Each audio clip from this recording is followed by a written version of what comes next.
Today, yeah, it's practice day. I'll be up on the hill just before the guys get up there, looking at lines. This track's got some new stuff in, so there'll be a lot of stuff developing in that time. Get the guys to do a run, then they can get on the radio to me and find out if there's any specific sections they need me to go look at. Otherwise, I'll just be up there videoing fast guys going through certain sections, looking for different lines and trying to eke out as many milliseconds as possible on this track. That is Greg's data acquisition by most instruments that give us rebound and compression speeds. They also track the balance, front and rear. It tracks the axle path so you can see how much sag you've got, either stood here to sort of set sag and then also dynamically as you ride it to see where it's sitting at. It does all sorts, to be honest. It does more than what I understand, I'll be honest. Yeah, so we'll start with it on. He probably won't use it at least the first 2 runs, just because he'll do a bunch of stopping just to have a look, and like the more you stop, the sort of more it kind of skews the data a little bit, just because you're not doing a full run. But it's better just to start with it on, start getting a picture of what the bike's feeling. But it's more, we don't use it to set up the bike, we kind of use it to like either verify or disprove what his feelings are, and help us sort of steer in the right direction, basically.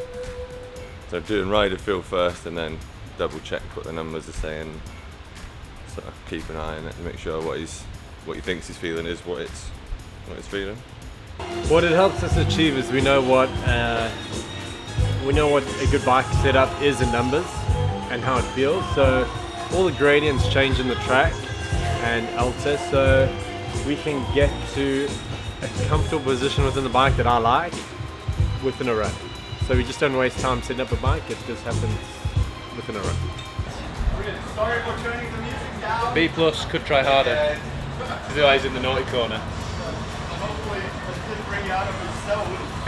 I'd say pretty standard, nothing crazy. I've gone up a spring rate this year, so probably a little bit more rebound to like control the spring.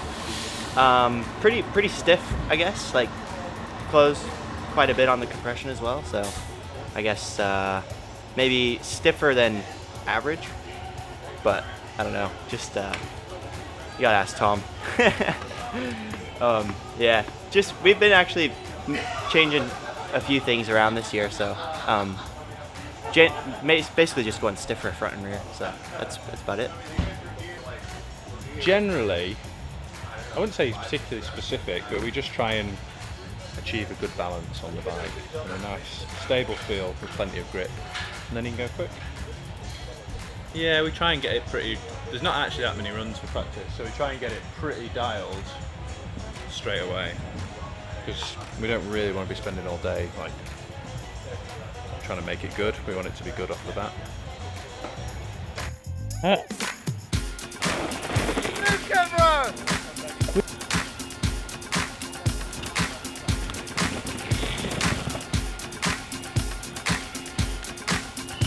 Current track conditions are slightly dustier than I expected. Flat out into that first wood and you're out in the open and it's just mega dusty, so in practice riders are coming constantly quick through sections and the dust never settles. It'll be better for race runs, but I think it's quite difficult in practice at the moment, like seeing where you're going because there's still dust in the air. We're up in the top board, so it's going to be about 5 minutes to get down.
Headed in pretty good. A lot of dust came up, so if you got offline a little bit, it was like really washy and front end was pushing a lot, but they had a couple of steady runs, built the speed up, did all the lines. They've gone back up now to have a walk and check lines. We got alright results in time practice, so I think it was a good day. Yeah, it was mega flat out. There's a few sections where there's like little chicanes in there, but it's quite straight through the trees and it's flat out. There's a couple of really fast sections. Looks good for spectators watching, but it's kind of scary sometimes when you stood at the side of the track.